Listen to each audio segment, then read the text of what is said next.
한국이 코로나19 위기 속에 총선을 성공적으로 치러내 국제사회의 찬사가 이어졌습니다. 2,900만 명이 넘는 유권자가 투표에 참여했는데 신규 확진자 없이 민주주의의 축제를 만들어냈다는 평가를 받고 있습니다. 정부와 의료진, 국민이 합심해서 감염병에 대응한 덕분이죠. 선거 후 세계 언론의 찬사가 이어졌으며 각국에서 4.15 총선 관련 자료를 요청해 오고 있습니다. 브라질 연방선거법원이 오는 10월 지방선거에 대비해 한국에 4.15 총선 관련 자료를 요청한 것으로 전해졌습니다. K 민주주의 시대 온다. 우리 선거 방역 노하우 미국 정부와 공유. 우리 정부가 오는 11월 대선을 앞둔 미국 연방정부와 주정부의 선거 방역 노하우를 전했습니다. 코로나19 확산 속에서도 4.15 총선을 안정적으로 치러낸 것에 주목한 미 정부의 요청에 따른 것입니다. 5월 29일 외교부 청사에서 미국 국무부 및 주정부 국무장관협회 NASS 관계자들과 화상회의를 개최했습니다. 한국 외교부, 중앙선거관리위원회 관계자들과 미국 국무부, 주정부 국무장관협회 관계자들이 스크린을 통해 의견을 주고받았습니다. 이날 회의에 우리 측에서는 고윤주 북미국장과 권세중 주미대사관 워싱턴 총영사 등이 참석했고, 미국 측에서는 마크 네퍼 국무부 동아태 부차관보, 론 어그노 미국 주정부 선거위원장협회 회장 등이 참석했습니다. 마크 네퍼 미국 국무부 동아태 부차관보, 우리가 민주적 절차의 수호를 추구하는 만큼 오늘 공유하는 한국의 교훈은 미국뿐 아니라 전 세계적으로 중요하다고 생각합니다. 고윤주 외교부 북미국장, 한국은 국민이 투표권을 온전히 누리고 정치 절차 참여로 시민의 의무를 다하도록 하기 위해 수행한 모든 내용을 공유할 준비가 돼 있습니다. 미국은 대통령 및 연방의원 선거 등도 각 주에서 관리합니다. 주정부 국무장관협회 NASS는 1904년 설립된 미국 내 가장 오래된 비당파적 공무원 조직입니다. 주정부 선거위원장협회 NASED는 1989년 설립돼 미국 주정부 간 선거 관련 모범 사례 공유 등 소통과 조율 역할을 수행하며 주정부 선거 담당관들로 구성됩니다. 이번 화상회의는 주정부 국무장관협회 측이 미 국무부를 통해 코로나19 상황 하에서 성공적으로 21대 국회의원 선거를 실시한 우리나라의 선거 노하우 공유를 희망해옴에 따라 개최됐습니다. 회의 개최에 앞서 우리 측은 지난 4월 17일 미국 측의 요청에 따라 투표 진행 방식 및 투표소 내 방역 조치, 물품 등과 관련한 자료를 미리 제공했습니다. 이번 회의는 고윤주 국장과 마크 네퍼 부차관보의 진행하에 우리 선관위 관계자의 4.15 총선 방역 조치 브리핑, 미국 각 주에서 참석한 선거 관계자들의 질의에 우리 측이 답변하는 형식으로 이뤄졌습니다. 주정부 국무장관협회 측은 이날 올해 11월 미 대선을 앞두고 우리 측의 사전투표 진행 방식, 투표소 내 거리두기와 발열 체크 등 구체 방역 조치, 선거 진행 요원 확보 방법, 코로나19 확진자의 투표 방법 등에 대해 큰 관심을 보였습니다. 이날 회의에 참석한 권세중 주미대사관 워싱턴 총영사는 SNS를 통해 이렇게 밝혔습니다. 오늘 회의에서는 사전투표, 우편투표, 선거 당일 투표소 투표에 이르기까지 전반적이면서도 세세한 부분에까지 질의와 응답이 이어졌다. 미 측은 우리의 자상하고 친절한 설명에 감사함을 표시하고 많은 도움이 되었다고 평가했다. 민주주의 꽂힌 선거 경험과 교훈을 미국에 전해준다는 것에 의미가 남다르게 다가온다. 추가 확진자 발생 없이 선거를 잘 치렀다는 뿌듯함을 확인하기도 했지만 이번 화상회의는 코로나19 비상사태에도 개방성과 투명성, 민주주의 원칙을 안전하게 지켜야 하는 책무를 공유하는 기회이기도 했다. K 민주주의 시대 온다. 서양 우월주의 시대가 저물고 한국 선도국으로 자리 잡는다. 다음은 미국 캘리포니아의 한인의사 크리스동 킴 씨가 전해온 소식입니다. 미국 많은 도시에서 시위가 이어지고 있습니다.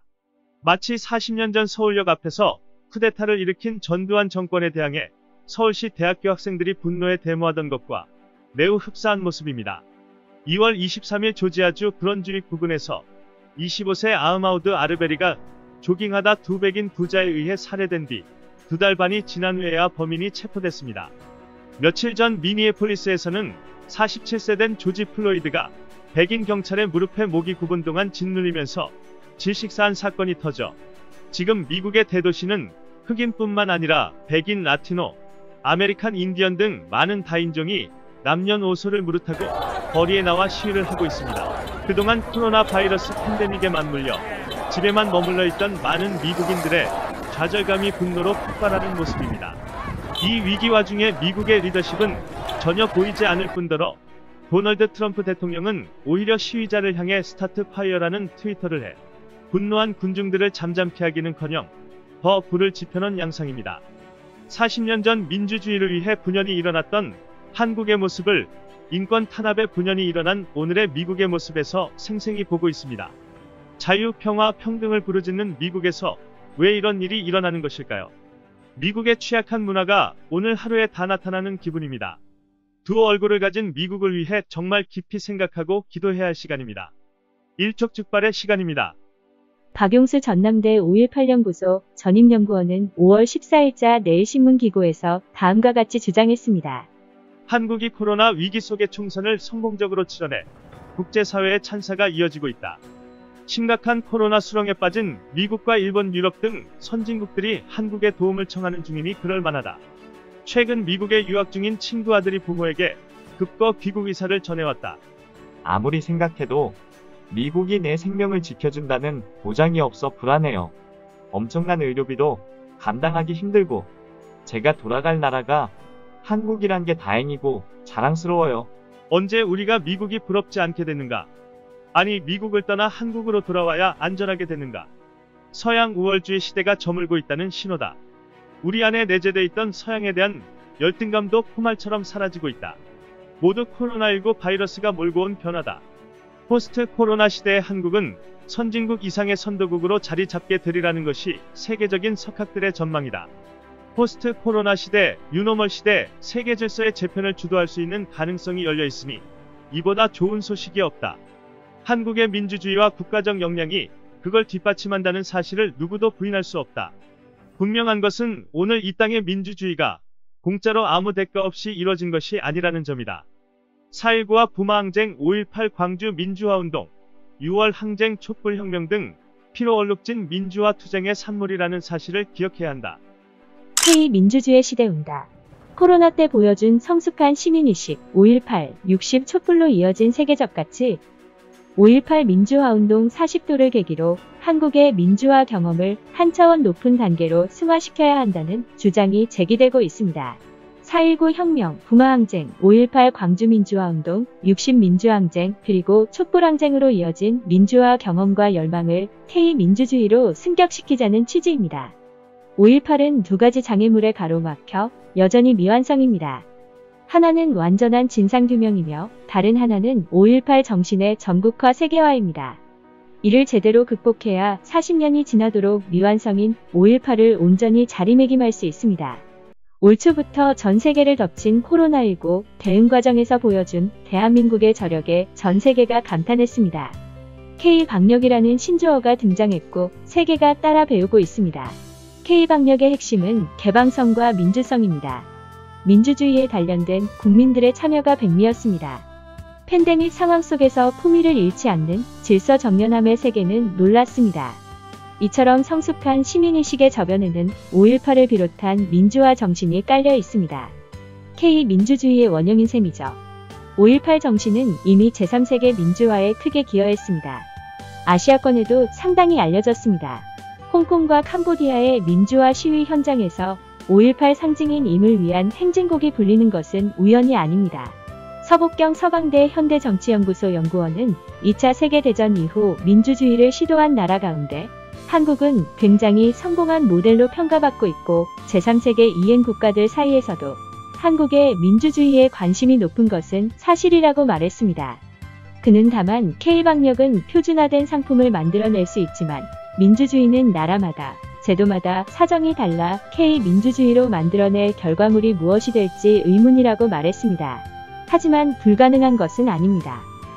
K-팝으로 세계를 제패한 방탄소년단이 5.18을 노래하자 세계 각국의 청소년들이 5.18을 공부하면서 아이너 5.18 광주 시민을 존경한다고 응답할 정도입니다. 민주화 정신이 하나의 브랜드가 되고 있습니다. 박원순 서울시장도 서울시는 민주인권평화도시로서 5.18 민주화운동의 정신을 계승하고 그 의미를 온 국민 나아가 전 세계에 알리기 위한 노력을 지속하겠다고 밝혔습니다.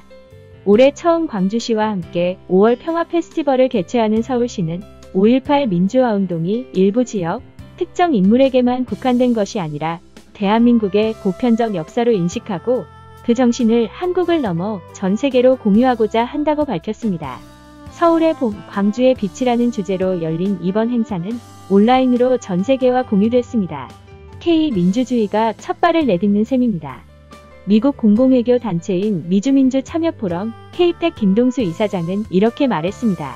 미니애폴리스에서 조지 플로이드가 백인 경찰의 무릎에 목이 짓눌리면서 질식사한 사건에 대해 많은 미국 시민들이 분노해 시위에 나서고 있습니다. 미국 대도시에서 시위가 계속될 것입니다. 하지만 그 사람들 중 일부는 왜 약탈을 심하게 하는지 모르겠어요. 수백만 명이 모였던 한국의 촛불 집회하고는 시민의식이 많이 다릅니다. 한국의 민주주의가 훨씬 더 성숙한 민주주의라고 생각하게 됩니다. 코로나19 이후 세계는 한국의 민주화 경험에 더 많은 관심을 보일 것입니다. 4.19 혁명, 부마항쟁, 5.18 광주민주화운동, 60 민주항쟁, 그리고 촛불항쟁으로 이어진 민주화 경험과 열망은 K-방역에 이어 K-민주주의로 승화되어 세계로 뻗어 나갈 것입니다. 끝까지 시청해주셔서 감사합니다. 공감하셨다면 좋아요와 구독을 꼭 눌러주세요. 구독과 좋아요 버튼을 눌러주세요.